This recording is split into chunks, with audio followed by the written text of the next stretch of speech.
Okay, so today I'm going to be going over the difference between powerlifting and bodybuilding. Let's get into it.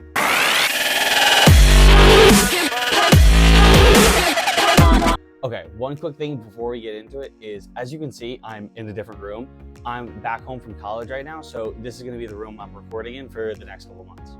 So the first thing I want to go over is, what are the two? What are powerlifting and bodybuilding? Powerlifting, as it kind of sounds with powerlifting, is you're trying to lift the heaviest weight you can, and you typically do this in three main exercises, which are the bench, the deadlift, and the squat. So those are the main three things you're going to focus on when you're powerlifting. Bodybuilding, now there are different show types, but in a general sense, the goal of bodybuilding is to put on lots of mass, so lots of muscle, while also remaining lean, which you'll do at showtime. You're not doing that year round. So now let's dive into it a little bit. With powerlifting, as I said, you're trying to lift the most in your squat, your bench, and your deadlift. Obviously, you're not going to be elite at all three of those things. So most of the time, powerlifters have one thing that is their best, and then their other two things are not on the back burner, definitely still focusing on them, but definitely aren't as strong for them as it would be comparatively to someone else. And the way this works is, you'll go to a competition and they'll combine your three areas of your squat, your bench, and your deadlift, and see who has the best of the group. That's like powerlifting in like a nutshell. So bodybuilding, as I said, there's different classes and shows. So for example, there's some areas of bodybuilding where your goal is strictly mass. You just want to be as big as you possibly can. Then there's other areas, which is more like a classic physique, where you definitely are trying to have a lot of mass, but you're also still trying to have a more aesthetic physique. You're trying to be more balanced and have your physique be a little closer to symmetrical. So those are the main goals of the two. So obviously with that, you're not going to train the same way if you have two different goals and outcomes that you're desiring. So let's go into the training for powerlifting. When you're training for powerlifting, obviously squat, bench, and deadlift are going to be major parts of your training program, because those are the three lifts that you're trying to increase and be able to push the most weight in. So with powerlifting, you're typically going to be working in a much lower rep range, because your goal is a 1 rep max, not hypertrophy, which is the goal of a bodybuilder. So typically powerlifters, also I will say I'm not a powerlifter, never have been, never probably will be. So take this powerlifting information however you will. But with powerlifting, you're going to be working in a lower rep range, typically somewhere between 1 to 5 reps, because obviously you're going to have to check your 1 rep maxes relatively frequently. And you really only want to go up to 5 reps because strength is your goal. Hypertrophy is not your goal. So you need to train differently for that. Now in bodybuilding, this is going to be where you're training in higher rep ranges. So somewhere in that maybe 6 to 9, some maybe 8 to 12, maybe even up to 15 reps. You're going to be training somewhere in those rep ranges, because you're trying to increase time under tension, increase hypertrophy to stimulate muscle growth. So that's why you're doing more reps, so that you can build up the muscle more. Okay, so the next thing I want to go into is exercise selection. So obviously for powerlifting, you're going to be doing squat, bench, and deadlift. Obviously, those are the three lifts that you're trying to increase the weight so that you can lift more in.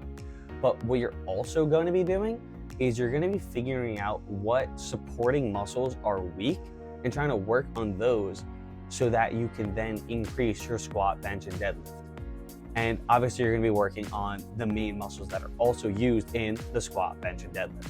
As you can see with powerlifting, everything goes back to the squat, the bench, and the deadlift. Those are the three main things you're focusing on, and everything is done to increase those with all your focus. You're just trying to increase those three lifts. Now with bodybuilding definitely has different exercise selection. A lot of bodybuilders won't even do a barbell bench, which you literally can't do that if you're powerlifting. You have to do a barbell bench. That's one of the main three lifts. So a lot of bodybuilders will choose machines and just exercises in general that they can either drop set, maybe do a rest pause set, or things like that. Because when you can really push the muscle to like complete absolute failure, that's when you're going to be able to create more hypertrophy. For those who don't know, when I keep saying that word hypertrophy, if you don't know what it means, hypertrophy just means muscle growth, basically, in like a simple sense. It is a little more complex than that, but we're just going to leave it at like muscle growth and building muscles. So those are the differences in exercise selection. Also, a lot of people note that like machines are more like for bodybuilders, and free weights are more for power lifters. So that can also kind of give you a context in a sense of like the types of exercises that each do. But as I said, with powerlifting, you're trying to focus on how you can either change surrounding muscles or the direct muscles that are going to be used for the squat, the bench, the deadlift.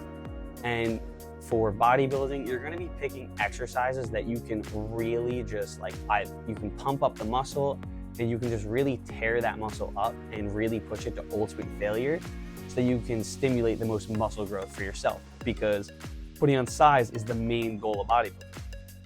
So you need to be able to do that. The next thing I want to go into is the amount of weight that you're actually using for each exercise. So for powerlifting, obviously for a lot of these exercises, you're going to be pushing them to the max. That's also why we have a shorter rep range.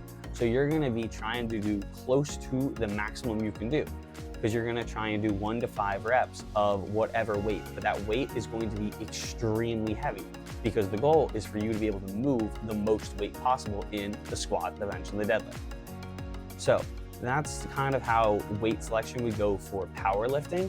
Now for bodybuilding, you're going to be using lower weights to a degree, because you're trying to do more reps so that you can stimulate muscle growth.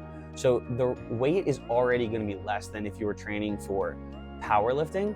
But I also heard, I can't remember who said it, but one thing that bodybuilders will sometimes do is you'll try and pick the weight that is the lowest weight that you can use that will still allow you to stimulate muscle growth. So what this would mean is, instead of doing 8 reps that are like kind of bad, you're gonna pick a weight. Let's say you're doing like a flat dumbbell press. Let's say you're using 80s, but you're doing 8 reps that are like kind of mediocre. Instead of doing 80, you're gonna drop it to maybe 65, 70, or 75, whatever you would need. But then make sure you're getting maybe 8 perfect reps or even 10 reps. And you're just gonna decrease the weight a little bit, but so you can get better reps, you can have those slow controlled reps that we really want when you're bodybuilding. So the last thing I want to go into is the nutritional aspect of both powerlifting and bodybuilding, because it is very different. So powerlifting, a lot of powerlifters are basically just in like what I like to call like an eternal bulk. They're always eating in a surplus, because that allows them to keep putting on muscle mass, and keep gaining strength, which are 2 things that are crucial for powerlifting, because the more strength you have, the more you can lift, the better your squat, bench, and deadlift will be. So kind of makes sense why they're in what I like to call like the eternal bulk. Bodybuilding, on the other hand, is very different. Bodybuilders have 2 different diets that they will switch between throughout the year. So in the off season is when they're not trying to compete for a show. So in the off season, bodybuilders are going to be trying to bulk, but a lot of times they're going to do what's called a lean bulk. There's a lean bulk and a dirty bulk. So on a lean bulk, you're not trying to put on too much fat. You're trying to just have enough of a calorie increase that you're stimulating muscle growth and getting bigger, but you're definitely putting on some fat, because it's impossible not to, but you're trying to not put on crazy amounts of fat, because you want to stay lean so that when you get into your prep, which prep is the cut that bodybuilders do for their show, that you don't have as much fat to cut. So that's a little bit easier for you. Because also a lot of times bodybuilders have to meet a certain weight requirement to be able to compete in a certain class. Because if you weigh more, you're going to compete with people who are heavier. If you weigh less, you're going to compete with people who are lighter. So when they're cutting or in their prep, this is where they're eating in a deficit. And when a bodybuilder eats in a deficit, this is a multiple month thing. Like they're going for like 3 to 6 months. They are in prep for 3 to 6 months and they are eating in a deficit the entire time, and it gets progressively harder because the later they are in prep, the less they weigh. So now when you weigh, let's say 15 pounds less, your body is going to use up less calories during the day. So you can have to consume even less now because now the deficit has to be lower than where you started.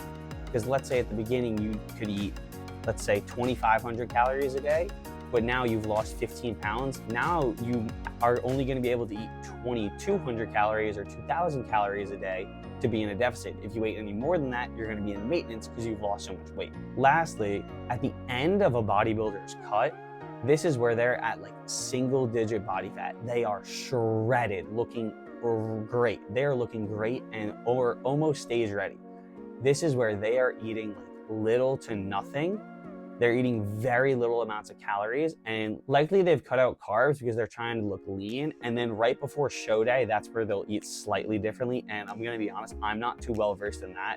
That would be like something a coach would tell you, which most people that are bodybuilding will likely have a coach, and same as well with powerlifting.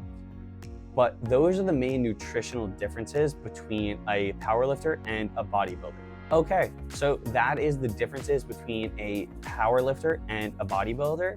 And I will say, I have never professionally done any of these. I do train like a bodybuilder because I'm trying to put on size, but this is all just information I've accumulated over my years lifting and researching and just being interested in this. So take all this information how you will. If you're trying to do this seriously, I would 100% recommend getting a coach and completely disregard everything I just said because your coach is gonna know more than me. So with that, I hope you enjoyed the video. I hope you now understand the difference between a powerlifter and a bodybuilder in all aspects of their life and training. And I'll catch y'all in the next video next Sunday. Make sure to like, comment, subscribe, and I'll catch y'all next Sunday at 5 p.m. Catch you there.